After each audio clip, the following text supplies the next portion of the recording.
got criminal core, man. I thought I reacted to bro before. I ain't gonna lie. I thought I reacted to criminal core before. Make sure y'all give me your thumbs up. Make sure y'all subscribe. Make sure y'all like.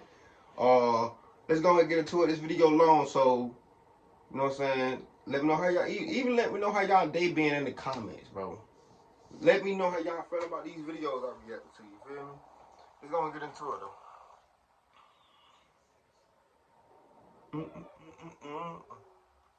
Hold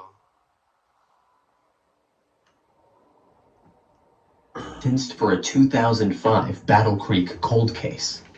On June 12, 2005, 21-year-old Ashley Marie Parlier got into an argument with her parents about her pregnancy and left their Battle Creek, Michigan home. She never came back. The detectives focused on her father as a suspect early on in the investigation.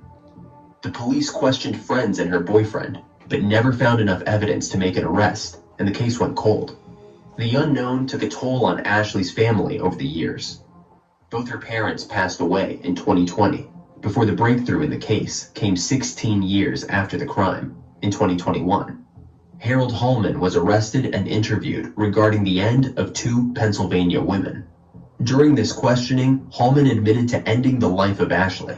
Hallman has confessed to knocking Ashley unconscious during an argument before he struck her over the head with a piece of wood and buried her body in a wooded area in Newton Township. Hallman said, "I panicked and put her in the back of my car, drove her into a wooded area and put her there, and struck her a few times to make sure she would not regain consciousness." The family believes that she was pregnant with Hallman's child. Nicole Campen described her sister as a loving, caring person, but said she had the mind of a 12-year-old, something she says Hallman took advantage of. Nicole told Hallman the following in court, before the judge read his sentence. "You took the life of my sister, but you ended so much more. You stole a piece of us every day since the day she went missing." Emily Corbin and Tasha Feaster came from Pennsylvania to support Nicole. Hallman also took the life of Emily's sister, Erica Schultz, and Tasha's sister, Tiana Phillips. Tasha said of Nicole's family, "They need to know that I am here for them, that I know how they feel, and together we will make it through it." Emily said, "I think the most important for the 3 of us is that the light of our sisters keeps shining." In April 2023, 44-year-old Hallman, who was already serving 2 life sentences, was sentenced to 37.5 to 60 years in prison.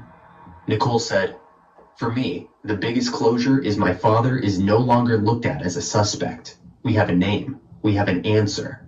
While Hallman has promised to lead police to Ashley's body a number of times, that has yet to happen. Nicole said that enough is enough, even if her sister's body is never found. Nicole said, "He is not showing them. It is almost like he gets to have a day out in the sun. My sister does not get that ever again." Asked by the judge if he had anything to say, Hallman simply answered, "No." I bet a weak ass did it. A man who ended the life of an 87-year-old woman was sentenced after pleading guilty in the 1987 cold case, nearly 2 decades after an innocent man was exonerated. On August 13, 1987, 87-year-old Edna Loffman was beaten, indecently assaulted, and suffocated in her home in Oxford Township, Pennsylvania.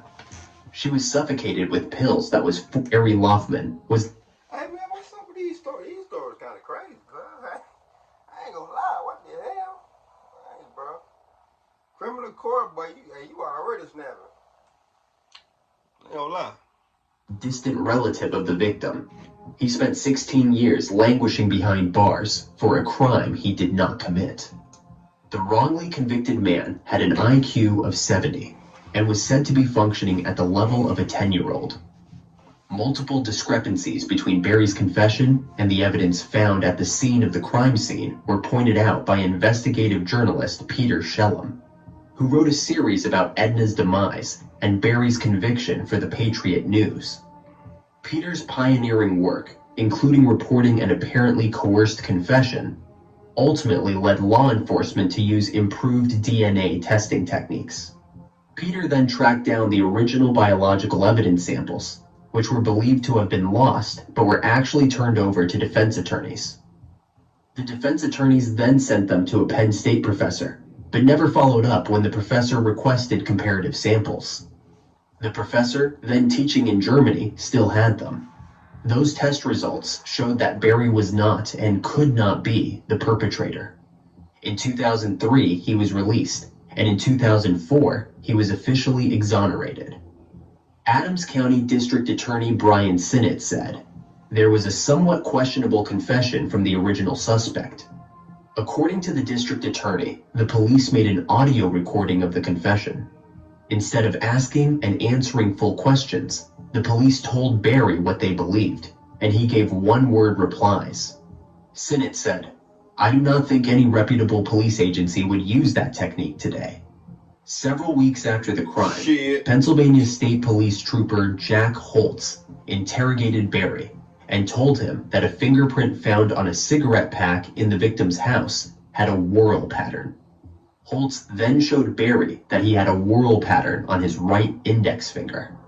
Holtz failed to mention to Barry that approximately 30% of all human fingerprint patterns are whorls, that fingerprint examiners do not rely on gross patterns like whorls to make identifications. Also, the chance of any person having at least one whorl pattern on their 10 fingers was high, and the fact that Barry had a whorl pattern on one finger was entirely unsurprising and almost valueless in connecting him to the crime. Oh, yeah. Barry then confessed that he ended Edna's life on August 12th, but her neighbor reported seeing her on August 13th in her yard. Peter passed away in 2009 after 23 years as a Patriot News reporter, but in 2018, more than 3 decades after the crime, with DNA tracing technology having improved, the authorities sent the samples that Peter had tracked down to a genealogy lab. The investigators learned that Edna Loffman's life had been ended by someone with the family name of Loffman or Spielman. Further investigation determined that Christopher Spielman previously lived next door to Edna about a decade before her end. On May 18, 2021, Spielman first spoke with the police. He initially said that he knew nothing about Edna's demise or that Barry had been charged with the crime. He also denied having a relationship with Edna, but gave the police a key clue when he said that he was a chronic smoker. The top of a Marlboro box was found near the crime scene. Dumbass. Multiple cigarette butts were found in different rooms inside the victim's home. Dumbass. And investigators would learn the victim did not smoke. Spielman agreed to provide his DNA to investigators to prove his innocence. It was a match for the perpetrators. He was arrested in July 2021. He was told the test results and confessed to his role in the long cold case. He also said he acted alone. On June 22, 2023, 59-year-old Christopher Spielman was sentenced to 25 to 50 years in prison by Adams County Judge Thomas Campbell. He pleaded guilty to 1 count each in the 3rd degree and burglary, and no contest to 1 count of indecent assault. The plea and sentencing, which happened quickly, put a cap on a decades-long mystery and miscarriage of justice. Sinnott said, "Today's plea and sentence finally brings a conclusion to this unique case. Were it not for the exhaustive efforts of investigators and others involved in the genealogy research, in this case, the victim's family may never have received any measure of closure for this remarkably heinous and violent attack on their loved one." He added, "It is obvious to see that years of effort went into finally unmasking this cowardly perpetrator of an 87-year-old woman who was able to hide behind his actions for so many years, while another languished away in prison for the crime Spielman ultimately committed." Sinnott said in the press release, "No case of which I am aware proves the relentless efforts of law enforcement in justly and honestly apprehending and holding those accountable for the crimes they commit. No passage of time will stop the pursuit of justice for victims and to hold those accountable for the crimes they commit. Spielman will not be eligible." He did that whole time just for him not to even be the serial killer.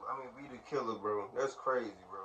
Imagine doing some shit that you know you ain't did, but a motherfucker say you done did. That's some fucked up shit. And you did your time, you died in prison just for a motherfucker to admit that they did some shit. that happened in the 80s. It's crazy. All because the police didn't do their job right. They just wanted to catch somebody. That's fucked up, man. That's kind of crazy, actually. For parole until 2046. Damn. A case that was only cold for a short while would end in a guilty plea and a life sentence. In 2019, Bobby Lynn Moose, a mother of two from Nelson House, Manitoba, Canada, disappeared. She was last seen on October 1st when she was dropped off by her sister at the Thompson Walmart. Her body was found in an industrial area of the northern city more than 2 weeks later. She was wearing a coat, but her leggings were pulled down and her underwear was ripped. An autopsy found multiple abrasions and contusions on her head and face, a skull fracture around her eye, and at least 3 brain bleeds that caused extensive swelling and, ultimately, her end. Despite the best efforts of the detectives, the case went cold, but only for a short while. In 2021, 53-year-old Jack Clarence Flett was arrested. His parents, both residential school survivors, were unable to show love, said Flett's defense lawyer, Saul Simmons, and he was abused by family members. Flett turned to intoxicants to numb the pain. However, he could become violent when he was under the influence. Crown attorney Brent Davidson said, "Bobby's end is a prime example of his violence while drinking, but a tragic background, as Mr. Flett has, does not excuse the crime." He added, "The actions perpetrated by Mr. Flett were vicious and were callous, and she suffered greatly while fighting for her life." Although Flett was originally charged with first degree, the Crown and defense attorneys agreed to a manslaughter charge, which Flett pleaded guilty to. Part of the reason behind the lesser charge is the fact that the only evidence linking Flett to the crime was his DNA, which the court heard was voluntarily given.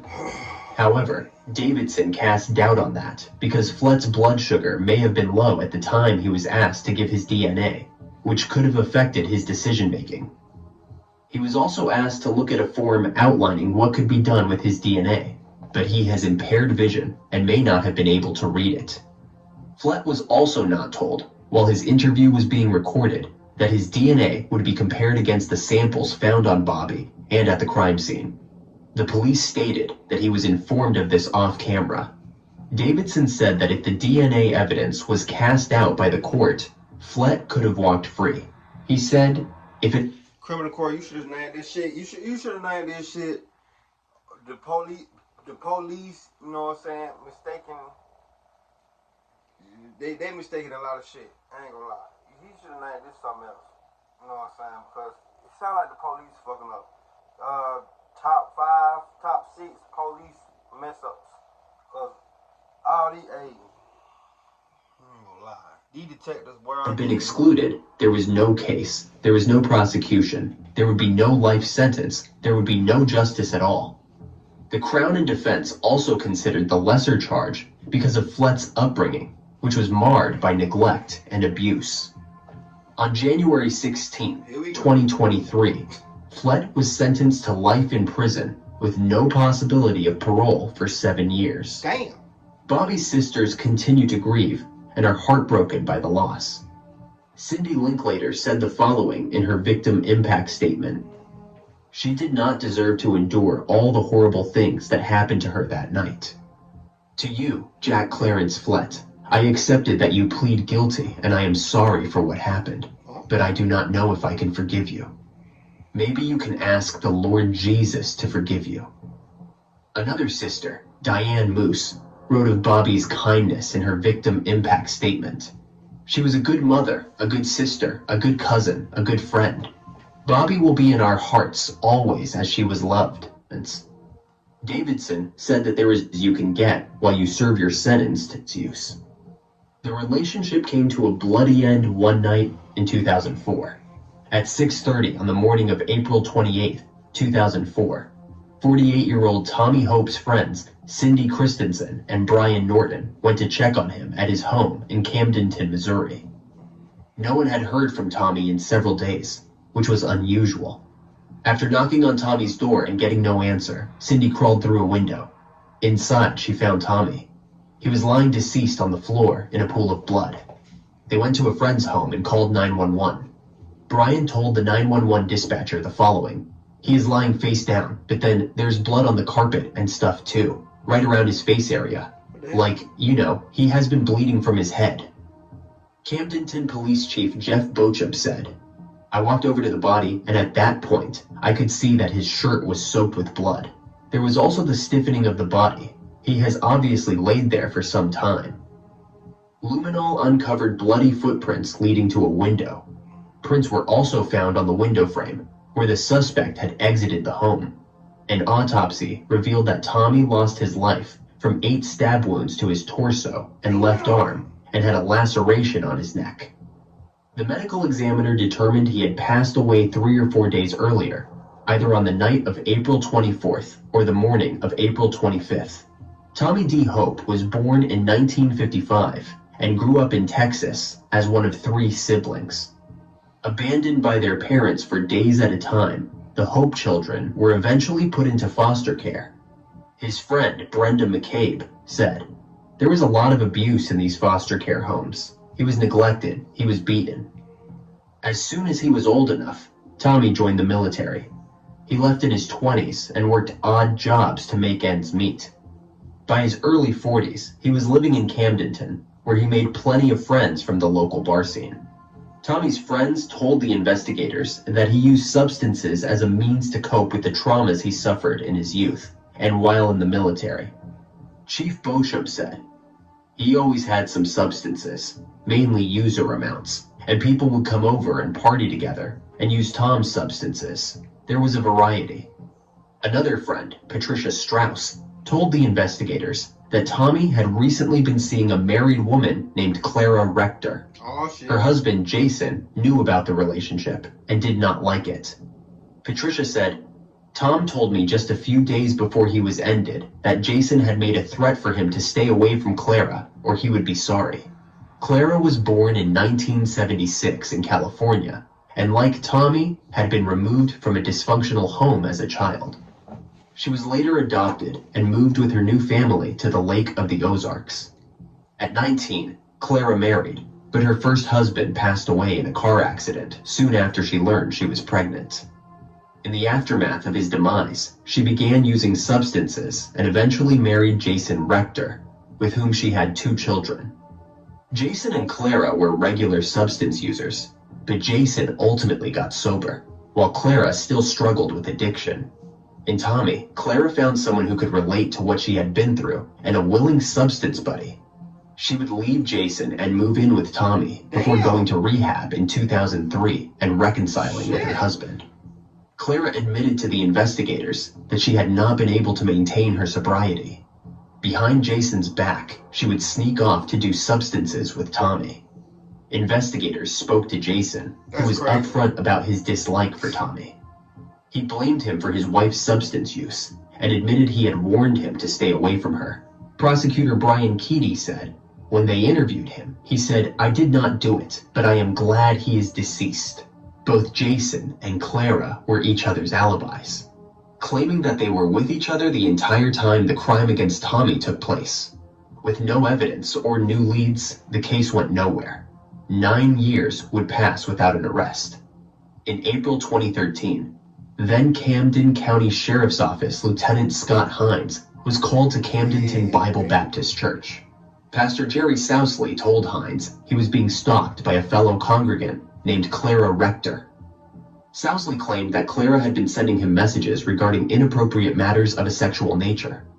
These included messages left on his car windshield and a notebook she left him in which she detailed her fantasies about him.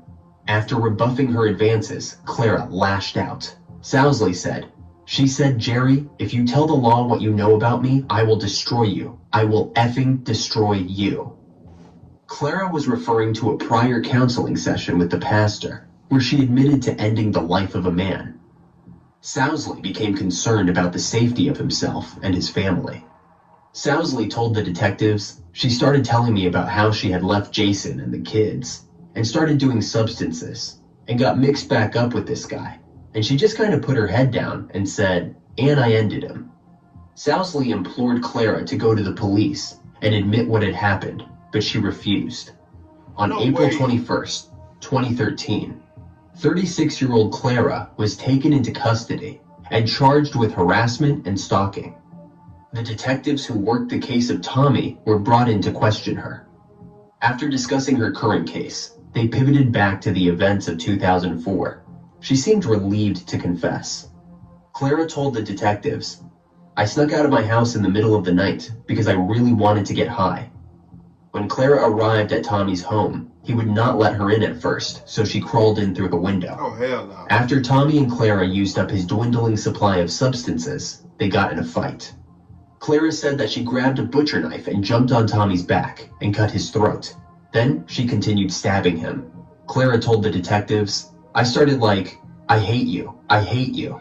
And he was standing there against the wall, and then he was like, 'You know, I think you are ending me. I think I am losing my life.' And he just fell over." Clara explained that she took the knife and Tommy's wallet and fled out the window. When she got home, Jason was waiting. After hearing what had happened, he helped her dispose of any incriminating evidence. Clara and Jason Rector were arrested on April 24th, 9 years to the day of Tommy Hope's crime.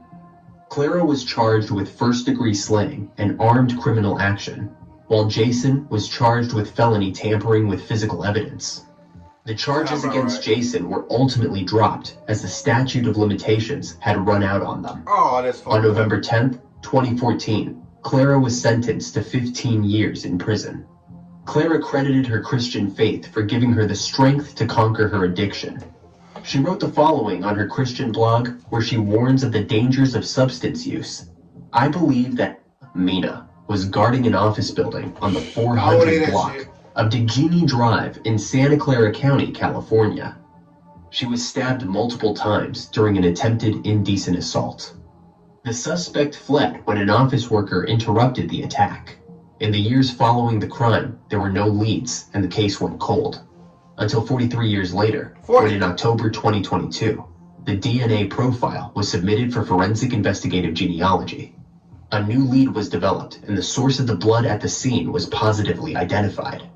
However, investigators were able to eliminate that individual from suspicion in the case. Then in October 2023, a DNA analysis by the Santa Clara County Crime Lab of blood found on the victim's clothing and shoes was linked to Samuel Silva. Silva's DNA had been collected and uploaded to the CODIS National DNA Database in 2006. He was also 18 at the time of the crime and had been staying with family in Santa Clara County and may have met Elena while they worked at Great America.